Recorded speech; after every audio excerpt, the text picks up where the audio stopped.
বৈঠকে আমাদের সাথে যে পারস্পরিক স্বার্থ সংশ্লিষ্ট যতগুলো ইস্যু ছিল সবগুলো নিয়ে কথা হয়েছে। শেখ হাসিনার প্রত্যর্পণ বিষয়ে কথা হয়েছে। শেখ হাসিনা যে ওইখানে বসে অনেক ধরনের ইনসেন্ডিয়ারি কমেন্ট করছেন সেগুলো বিষয়ে কথা হচ্ছে। অনেক চেষ্টার পর ভারতবর্ষের প্রধানমন্ত্রী নরেন্দ্র মোদীর সঙ্গে মিটিং করতে পেরেছেন বাংলাদেশের অন্তর্বর্তীকালীন সরকারের প্রধান উপদেষ্টা মোহাম্মদ ইউনূস। এবার প্রশ্ন হলো, বাংলাদেশ সরকার বোঝানোর চেষ্টা করছে যে ভারত সরকার বাংলাদেশকে গুরুত্ব দিতে শুরু করেছে, যেখানে ভারতবর্ষের সেনাপ্রধান স্বয়ং ক্যামেরার সামনে বলেছেন এই অন্তর্বর্তীকালীন সরকার কোনো নির্বাচিত সরকার নয়, তাই এই দেশের সরকারের সঙ্গে কোনো রকম সম্পর্ক রাখবে না ভারতবর্ষ। যেখানে ভারতবর্ষের বিদেশমন্ত্রী বলেছেন চুপ থাকুন, দৃষ্টিভঙ্গি বদলান এবং আপনারা কি চান আপনারা ডিসাইড করুন। সকালে উঠে ভারতবর্ষকে গালাগালি এবং রাতের বেলা আমাদের সঙ্গে বৈঠক করতে যাওয়ার ইচ্ছা দুটো একই সঙ্গে হতে পারে না। সেই প্রেক্ষাপটে দাঁড়িয়ে নরেন্দ্র মোদীর সঙ্গে মোহাম্মদ ইউনূসের বৈঠক আদতে দুই দেশের সম্পর্ককে কি সম্পূর্ণভাবে বদলে দিতে পারবে, এই প্রশ্ন কিন্তু আন্তর্জাতিক বিশেষজ্ঞরা তুলতে শুরু করেছেন। অনেকে বলছেন যেভাবে বাংলাদেশ পাকিস্তান এবং চায়নার দিকে ঝুঁকতে শুরু করে দিয়েছিল, এই মিটিং এর পর ভারতবর্ষ কিন্তু বাংলাদেশে নিজেদের প্রেজেন্সটা বজায় রাখতে শুরু করলো। অর্থাৎ এই মিটিংকে সামনে রেখে মোহাম্মদ ইউনূস কোট আনকোট নিজের ক্ষমতা বাঁচানোর জন্য নিজের গুটি কিন্তু সাজাতে শুরু করে দিয়েছেন। তিনি বুঝেছেন ভারতবর্ষ এবং নরেন্দ্র মোদী যদি পাশে থাকেন তাহলে হয়তো বাংলাদেশের চেয়ারটাও তার বেঁচে যেতে পারে। যেখানে তার ছাত্রনেতারা কার্যত তার পাশে আর নেই, যেখানে সেনাপ্রধান ভারতের দিকে ঝুঁকে পড়েছেন এবং সেনাপ্রধানও এই মোহাম্মদ ইউনূসকে আর সমর্থন করছেন না, ঠিক সেখানে নরেন্দ্র মোদীর সঙ্গে সমঝোতা করে বাংলাদেশে টিকে থাকতে চাইছেন মোহাম্মদ ইউনূস, এরকম মনে করছেন এক পক্ষ। তবে ইন্টারেস্টিং বিষয় হলো এই মিটিংয়ে কি আলাপ আলোচনা হয়েছে। অত্যন্ত অপেশাদারভাবে বাংলাদেশ সরকারের প্রেস সচিব একটি ভিডিও প্রকাশ করে দিয়েছেন। এই ভিডিওটি আপনারা দেখুন, তারপর উনি যে তিনটি পয়েন্ট নিয়ে কথা বলেছেন সেই পয়েন্টগুলো আমি বিশ্লেষণ করে বোঝানোর চেষ্টা করব আদতে মোহাম্মদ ইউনূসের যে দাবি তা সত্যি কি ভারতবর্ষ পূরণ করবে এবং ভারতবর্ষ কি সত্যি পূরণ করার জায়গায় আছে নাকি নেই। মাননীয় চিফ অ্যাডভাইজার মহোদয় ইন্ডিয়ার প্রধানমন্ত্রী শ্রী নরেন্দ্র মোদীর সাথে বৈঠক করেছেন এবং বৈঠকে আমাদের সাথে যে পারস্পরিক স্বার্থ সংশ্লিষ্ট যতগুলো ইস্যু ছিল সবগুলো নিয়ে কথা হয়েছে এবং আমরা আমাদের যেগুলো স্বার্থ সংশ্লিষ্ট যতগুলো বিষয় ছিল সবগুলো বিষয়ই আমাদের চিফ অ্যাডভাইজার মহোদয় সেই মিটিংয়ে বলেছেন। যেমন শেখ হাসিনার প্রত্যর্পণ বিষয়ে কথা হয়েছে। শেখ হাসিনা যে ওইখানে বসে অনেক ধরনের ইনসেন্ডিয়ারি কমেন্ট করছেন সেগুলো বিষয়ে কথা হচ্ছে। তারপরে বর্ডার কিলিং নিয়ে কথা হয়েছে। আমাদের দুই দেশের মধ্যে যে গাঞ্জেস ওয়াটার ট্রিটিটা আপনি জানেন যে নতুন করে এটার এক্সপায়ার হয়েছে, নতুন করে ট্রিটিটা হওয়ার আবার কথা হচ্ছে এবং তিস্তা ওয়াটার, এগুলো সবগুলো নিয়েই কথাবার্তা হয়েছে। আমি বলবো যে মিটিংটা খুবই কনস্ট্রাকটিভ, প্রোডাক্টিভ এবং ফ্রুটফুল হয়েছে। পয়েন্ট বাই পয়েন্ট আসি। প্রথমে উনি বললেন শেখ হাসিনার প্রত্যর্পণ চুক্তি নিয়ে নরেন্দ্র মোদী এবং মোহাম্মদ ইউনূসের সঙ্গে কথা হয়েছে এবং মোহাম্মদ ইউনূস রিকোয়েস্ট করেছেন শেখ হাসিনা যেন ভারতে থেকে মুখ বন্ধ রাখেন এবং ভারত যেন শেখ হাসিনাকে বাংলাদেশের হাতে তুলে দেন। প্রথম কথা হলো, যদি ভারতবর্ষ সত্যি শেখ হাসিনাকে তুলে দিতে চাইতো তাহলে কি সত্যি 8 মাস অপেক্ষা করত? আগেই তো তুলে দিতে পারতো। যেভাবে প্রথম থেকে মোহাম্মদ ইউনূস ক্ষমতায় এসেই শেখ হাসিনা গেল রব তুলেছিলেন, সেই প্রেক্ষাপটে দাঁড়িয়ে 8 মাস পরে প্রথম দ্বিপাক্ষিক আলোচনায় শেখ হাসিনাকে চাওয়া কতটা পরিপক্ক রাজনীতিবিদের কাজ আমি সত্যি জানি না। শেখ হাসিনাকে ভারত দেবে কি দেবে না, এই প্রশ্ন হয়তো অনেকেই তুলে দিয়েছেন। এক বাক্যে উত্তরটা আমি বলে দিই, শেখ হাসিনাকে ভারতবর্ষ এই মুহূর্তে কোনোভাবেই ফেরত দেবে না। তার সপক্ষেই বিভিন্ন বিশেষজ্ঞ বিভিন্ন কথাবার্তা বলেন। যদি শেখ হাসিনাকে ভারতবর্ষে ফিরিয়ে দিতে হয় তাহলে কিন্তু এটা ভারতবর্ষেরও জিওপলিটিক্যাল যে ইনফ্লুয়েন্স তা কিন্তু খর্ব হবে বলে অনেকে মনে করছেন। কারণ এই মুহূর্তে বাংলাদেশের যে সরকার আছে তা কিন্তু চরম মৌলবাদী, সন্ত্রাসবাদী এবং ইসলামপন্থী একটি সন্ত্রাসবাদী একটা সরকার।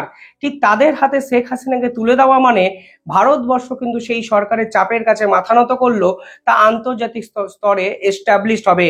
সেই প্রেক্ষাপটে দাঁড়িয়ে শেখ হাসিনাকে কখনোই মোহাম্মদ ইউনূসের সরকারের হাতে কিন্তু তুলে দেবে না।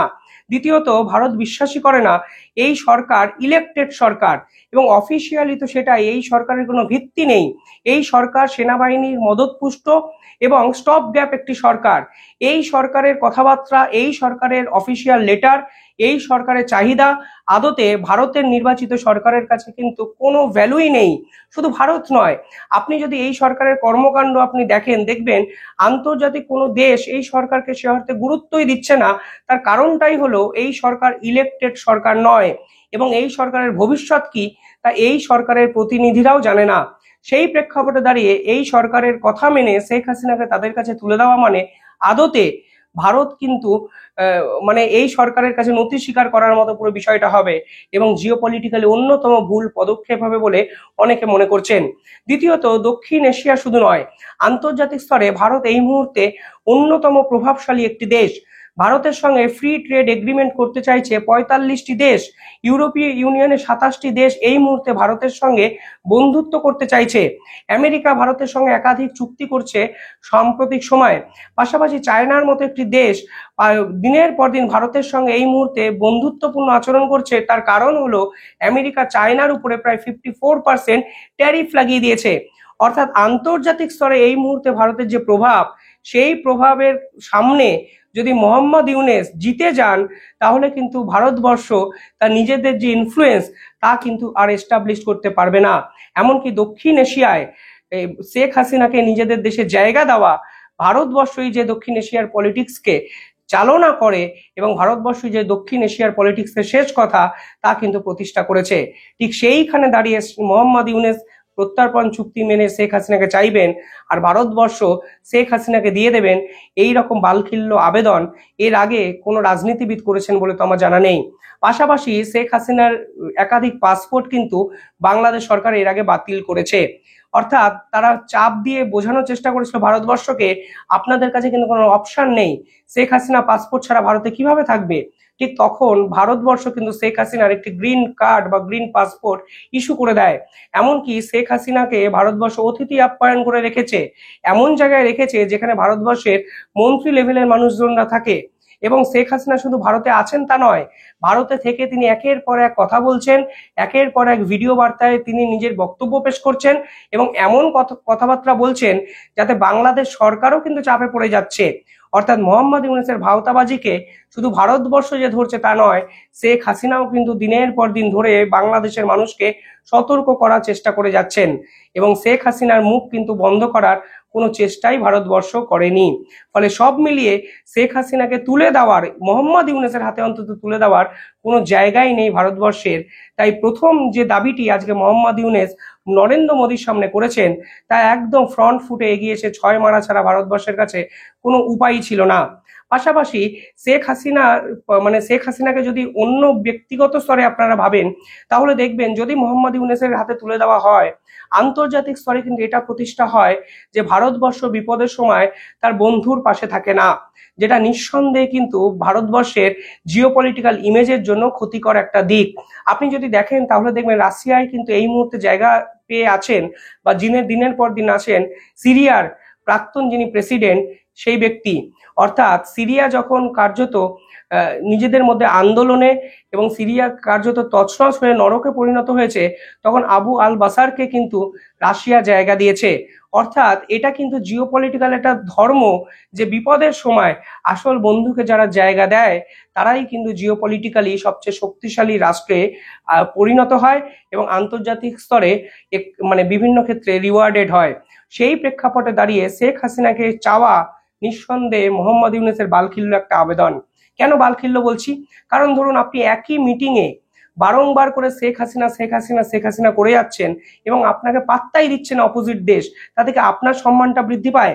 এই নিয়ে শেখ হাসিনাকে মোহাম্মদ ইউনূস ঠিক কতবার চাইলেন। মোহাম্মদ ইউনূসের এই সরকার অফিসিয়ালি লেটার লিখতে বাধ্য হয়েছে 1.5-2 মাস আগে। মোহাম্মদ ইউনূস যখন ক্ষমতায় আসেন ঠিক সেদিন থেকে আজ 8 মাস ধরে একটাই আবেদন, শেখ হাসিনাকে ফিরিয়ে দিন, শেখ হাসিনা শেখ হাসিনা মুখ বন্ধ রাখুন, ভারত যেন শেখ হাসিনার মুখ বন্ধ রাখে। শেখ হাসিনা ভারতে থেকে বাংলাদেশকে ডিভাইডেড করার চেষ্টা করছে। অর্থাৎ প্রথম থেকে এতবার তারা শেখ হাসিনা করেছেন, আজকের দিনে দাঁড়িয়ে শেখ হাসিনা নিয়ে চর্বিত চর্বণ সত্যি জিওপলিটিক্যাল অপরিপক্ক এবং অদূরদর্শিতার একটা ছাপ বলে আমার মনে হয়। তাই প্রথমে এই দাবিটা কিন্তু খাটে না। দ্বিতীয়, তারা যে দাবি করেছে সে হলো সীমান্ত হত্যা। আপনি একটা জিনিস দেখুন, এই প্রেস সচিব যেভাবে কথাবার্তাগুলো বলে দেওয়ার চেষ্টা করছেন, তিনি বোঝানোর চেষ্টা করছেন বাংলাদেশ ভারতবর্ষকে সীমান্ত হত্যা নিয়ে বিশাল কোনো হুঁশিয়ারি বা হুমকি দিয়ে দিয়েছেন। অথচ এই সীমান্ত হত্যার সরকারি ডেজিগনেটেড পার্সনকে সেনাপ্রধান, সেই সেনাপ্রধানকে সীমান্ত হত্যা নিয়ে একটা কথা বলেন না। উল্টে ভারতের সেনাপ্রধান স্বীকার করেছেন তিনি নিয়মিত বাংলাদেশের সেনাপ্রধানের সঙ্গে যোগাযোগ রাখেন। এমনকি শেখ হাসিনা যেদিন ভারতবর্ষে এসেছিলেন, সেনাপ্রধান কিন্তু নিয়মিত বাংলাদেশের সেনাপ্রধান এবং ভারতবর্ষের সেনাপ্রধানের মধ্যে যোগাযোগ ছিল। এবার আপনি বলুন, তাহলে সীমান্ত হত্যা এই টপিকটা আসে কোথায়? সীমান্ত হত্যা বা সীমান্ত এই পার্টিকুলার জায়গাটি এমন একটি জায়গা যেখানে মানুষ আবেগ দিয়ে বিচার করে, আমাদের দেশই আমাদের সম্পদ। কিন্তু সীমান্ত হত্যা বিষয়টা তখনই অ্যারাইজ হয় যখন অপোজিট দিকের যে সেনাবাহিনী তারা তাদের কাজে সম্পূর্ণভাবে ব্যর্থ হয়। সীমান্ত হত্যা নিয়ে কথা যদি বাংলাদেশের এই মোহাম্মদ ইউনূস বলেও থাকেন, তাহলে কিন্তু উনি বকলমে স্বীকার করছেন সীমান্ত পেরিয়ে বাংলাদেশ থেকে লোক আসার চেষ্টা করছে ভারতবর্ষে, এবং ভারতবর্ষে যখন ঢোকার চেষ্টা করছে তখন বিএসএফ কিন্তু কড়া হাতে দমন করছে। তাহলে বাংলাদেশি সরকার কি স্বীকার করলো যে সীমান্তে বাংলাদেশের বর্ডার পাহারা দিতে পারছে না বিজেপি, এবং বিজেপি পারছে না বলেই দিনের পর দিন বাংলাদেশের মানুষ ভারতে ঢোকার চেষ্টা করছে? এটা আর একটা মিনিংও হয়। কি হতে পারে? এটা হতে পারে যে বাংলাদেশ সরকার যখন সীমান্ত হত্যা নিয়ে কথা বলছে, তখন তারা অলিখিতভাবে স্বীকার করে নিচ্ছে বাংলাদেশে মানুষজন আজকাল সেফ নয়, আর সেফ নয় বলেই, নিরাপদ নয় বলেই তারা ভারতবর্ষে ঢুকে আসার চেষ্টা করছে। অর্থাৎ বিএসএফ দিনের পর দিন যে অভিযোগ বাংলাদেশের বিপক্ষে করেছিল, অনুপ্রবেশ ইস্যু নিয়ে যেরকম ভাবে কথাবার্তা বাংলাদেশের বিপক্ষে বলেছিল, আজ সীমান্ত হত্যা নিয়ে যদি মোহাম্মদ ইউনূস কথা বলেন, তাহলে তারাও কিন্তু প্রত্যক্ষ বা পরোক্ষভাবে স্বীকার করে নিলেন সীমান্তে পেরিয়ে বাংলাদেশ থেকে ভারতে ঢোকার চেষ্টা করছে কেউ বা কারা। আইন বলে বিএসএফ যদি এই রকম ব্যক্তিকে হত্যাও করে তাহলে কোনো ভুল কিছু নেই। অর্থাৎ সীমান্ত হত্যার নামে ভাওতাবাজি, কার্যত মানুষকে আবেগকে বিপথে চালিত করার একটা চেষ্টা। এই কথা যদি দুই দেশের দ্বিপাক্ষিক আলোচনার প্রধান বিষয়বস্তু হয়, তাহলে মাফ করবেন মোহাম্মদ ইউনূস, আপনি রাজনীতিটা বোঝেন না। আজ অব্দি ভারতবর্ষ কোনো দ্বিপাক্ষিক আলোচনায় সীমান্ত হত্যা নিয়ে কথা বলেছে বলে তো আমার জানা নেই। যখনই আপনি সীমান্ত হত্যা নিয়ে কথা বলবেন, তার মানে আপনাকে স্বীকার আগে করতে হবে যে সত্যি আপনার দেশ থেকে অন্য দেশে মানুষ ট্রানজিট করার চেষ্টা করে, যা ইল্লিগাল, বেআইনি এবং অবৈধ। অন্য দেশও যদি আপনার নাগরিককে গুলি করে মারেও, সেক্ষেত্রে আপনার কিন্তু কিছু বলার থাকে না। পাশাপাশি আজকে এই প্রেস সচিব গঙ্গা চুক্তি নিয়ে বলেছেন। দেখুন, গঙ্গা চুক্তি বাংলাদেশের মোহাম্মদ ইউনূসের সাবজেক্টই নয়। গঙ্গা চুক্তি নিয়ে আলোচনা কিন্তু প্রথম হয়েছিল শেখ হাসিনা এবং নরেন্দ্র মোদীর সময়। সেই চুক্তি কোনোভাবে আজ অবধি স্বাক্ষরিত হয়নি, কারণ শেখ হাসিনার এই রকম কিছু দাবি ছিল, যে দাবিগুলো ভারত সরকার এগ্রি করলেও পশ্চিমবঙ্গের মুখ্যমন্ত্রী মমতা ব্যানার্জি কিন্তু মেনে নেয়নি।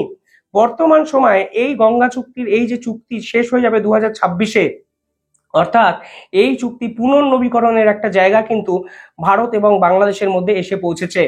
ভারতবর্ষ কিন্তু এই চুক্তি এখনো সই করছে না, কারণ বাংলাদেশ এর এই সরকারকে ভারতবর্ষ কিন্তু গুরুত্বই দেয় না।